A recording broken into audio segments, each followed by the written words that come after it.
Alright, so believe it or not, we are on the last section of the semester. This section's over determinants. Okay, there's also a section here on Cramer's rule. We're not doing Cramer's rule at HCC, so we don't have to worry about that. Again, the solutions to this are also online, but in case you wanted to watch it actually get done, in fact I do one a little bit differently to give you a different look at it. Alright, so first thing is we're going to talk about a determinant. It says that a determinant of a square matrix, which is noted like absolute value bars, but they are not absolute value bars. They are in terms of matrix. Okay, so it uses that. So if I have a matrix A, and I want to find the determinant of matrix A, okay, we write the matrix, we take the squares off, and we write them as bars. Okay, well the formula is actually fairly easy. Okay, if this is our elements A, B, C, and D, okay, we're going to take A times D minus B times C. And of course they're commutative, so it doesn't matter what order you do them in. Okay, so that is our formula for a 2 by 2 matrix. Okay, of course that's not going to work on different sizes. So the 2 by 2 ones are actually really easy to do. Okay, so if you wanted to find the determinant of matrix A, we'd write it like so,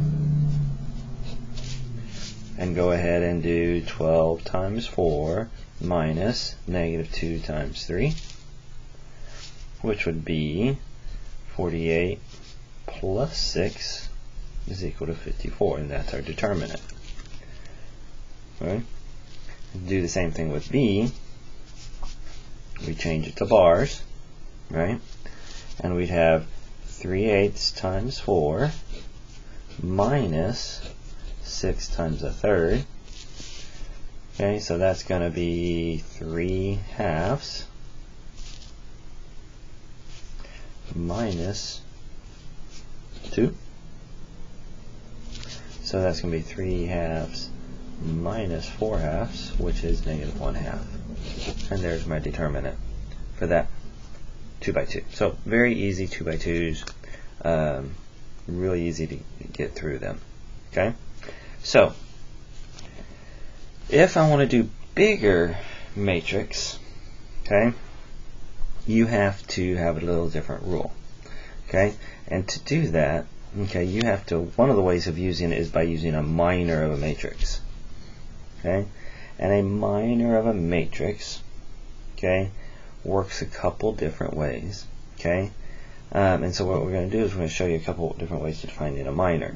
Okay, one of the things you have to remember is that we have to go by elements. Okay, so in terms of a minor of some ij, is that's going to be the dimensions. Remember, row and column. Okay, I is rows, j's are columns. Okay, now in your completed notes on the web, it actually asks to find the minor of each element in the first row. Okay, and that's the one they're showing. I'm going to show you to find the elements of each of the first column. Okay, I do that just because it's going to be closer to what finding a determinant of a 3 by 3 does. Okay, so if I want to find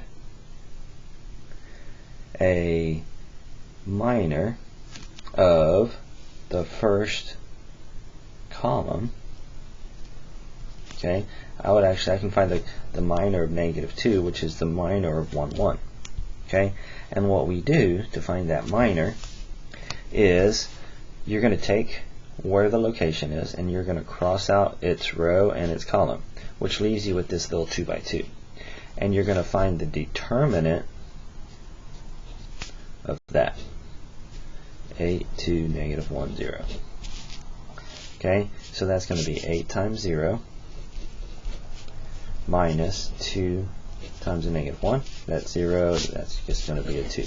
So the minor of 1, 1 is 2.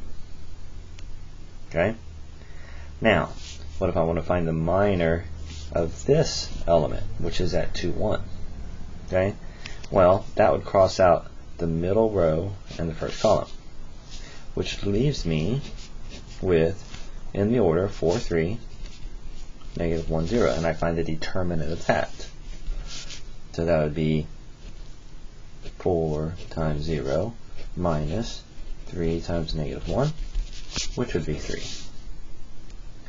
And then if I want to find the minor of this last one, we cross out these two sections, and we have the minor of 4, 3, 8, 2, which is going to be 4 times 2 minus 3 times 8, which is 8 minus 24, which is negative 16.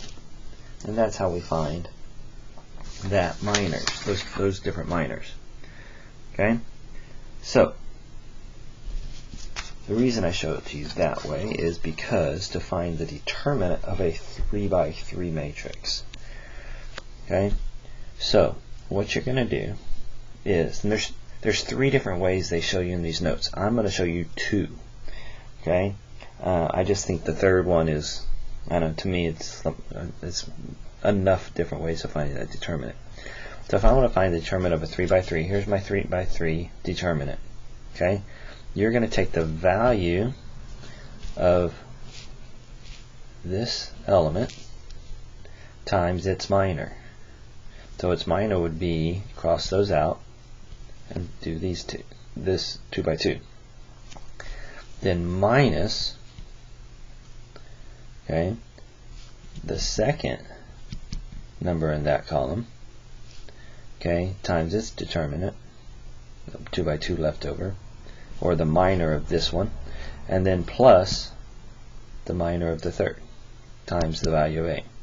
Okay? So, you're going to do something like as follows. Okay? So if I want to, we're going to find this determinant. Okay?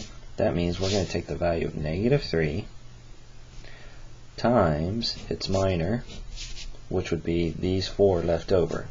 1, negative 2, 3, and 4, minus the 4 times its minor, 2, 1, 3, 4, plus 0 times its minor, 2, 1, 1, negative 2. Now, of course, this right here, of course, is automatically just going to be 0. You don't even have to even deal with it. Why? Because anything times 0, right? Take advantage of that. Okay?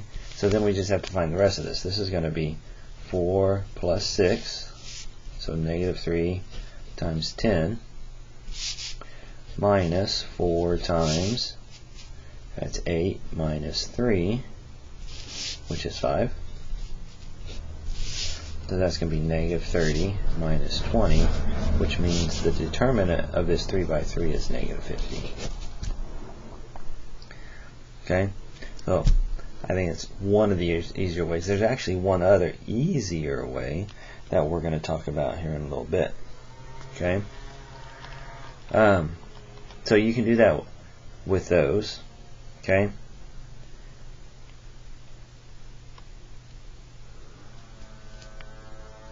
Let's see here. So, there's another way that uses what's called a cofactor.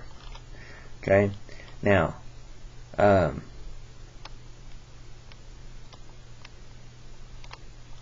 when we do that, okay, the cofactor, I was going to show you what a cofactor does, okay, so that you can at least find a cofactor. So the formula of a cofactor is negative 1 to the power of the row plus its column times its minor. Okay, so if they wanted you to find a cofactor of any number, so here they say find the cofactor of 2, or here's 2. Okay, you first have to know where it's positioned at. The cofactor 2 is in row 3, column 1, right? So I would be 3, J is 1. Okay, so you'd have negative 1, like they said here, 3 plus 1 times its minor. And its minor would be 1, 7, 0, negative 3. Okay, so we get this. Okay, so as long as this is even, when you add it, that goes away. If it's odd, it stays negative. So this is even, so that's just going to go away, which is just means you're going to do your determinant, negative 3 minus 0, so it'll be negative 3. So its cofactor is negative 3. Okay, and you can technically find a cofactor of anything. Okay, you can find the cofactor of negative 3. Okay, if you wanted to find the cofactor of negative 3, okay, that would be in position, what, 2 by 3, right? So that's going to be negative 1 to the 2 plus 3, which means that's going to give you a negative there. And you find its minor. Well, here's the position, right? I'd cross out that and I'd cross out that. So its minor would be negative 2, 1, 2, 4. Okay, so we're going to get negative 1 times negative 8 minus 2. So the answer is 10. So its cofactor is 10. And that's how you find a cofactor.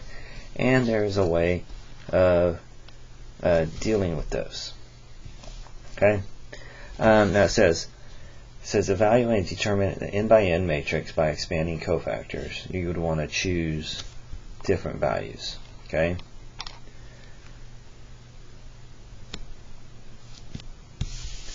Alright, so the last way I want to show you on how to find the determinant of a 3 by 3, because I think now this only works in 3 by 3s, but it is a cool little method. Okay, and I like it because as long as you can remember what your steps are, it works pretty well. Okay, so what you're going to do is it's called the method of diagonals. Okay, and if I wanted to find the determinant of this, which you would actually write it like this. Okay, what you do is you take the first 2 columns and you rewrite it over here as they are.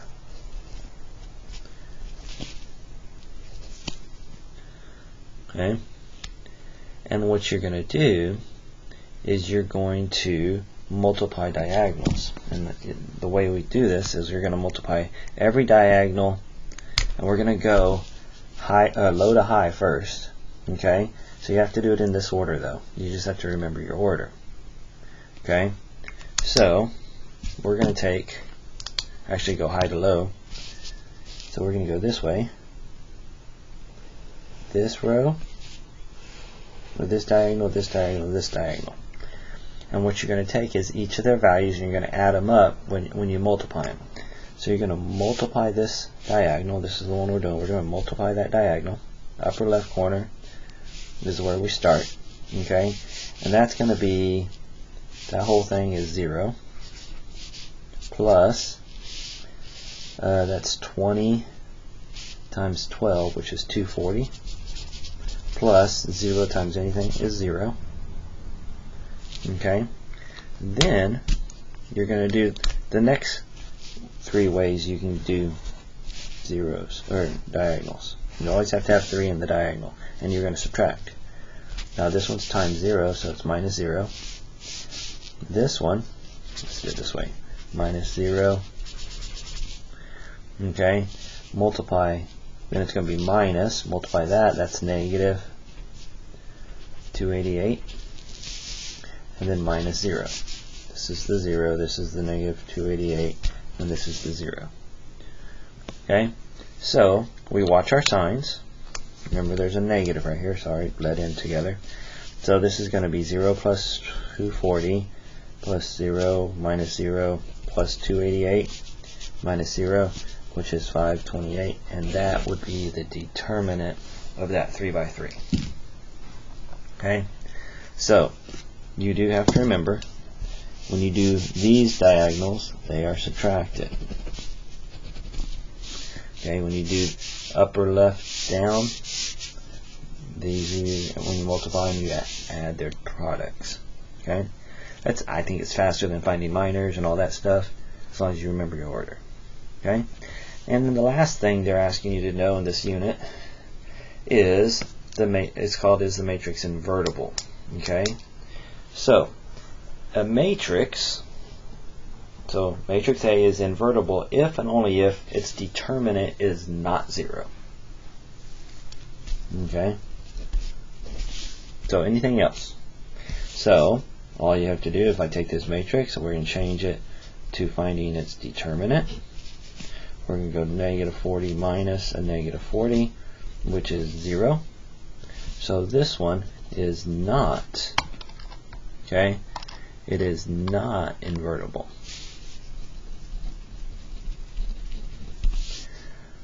Okay, and then we do this one, 12, 0, 6, 3. We get 36 minus 0, which is 36. So this one is invertible. Okay. Now the rest on your notes dealt with Cramer's rule and stuff like that, which we were told we do not have to make you do Cramer's rule. Okay. They do not teach that at HCC. So this is the last of this unit. Okay. And the last video of my notes. So I hope these have helped you. Okay, I appreciate the couple people of you that have emailed me and said they really like my videos, that they help a lot. That does make me feel like I'm doing something good. So I appreciate that. For those of you I've never seen or heard from again since the last day we were at Kentmer High School, sure miss you guys. I wish y'all would pop into a office hour sometime, or even a review would have been nice. But I hope everything's going okay, and we will talk to you later.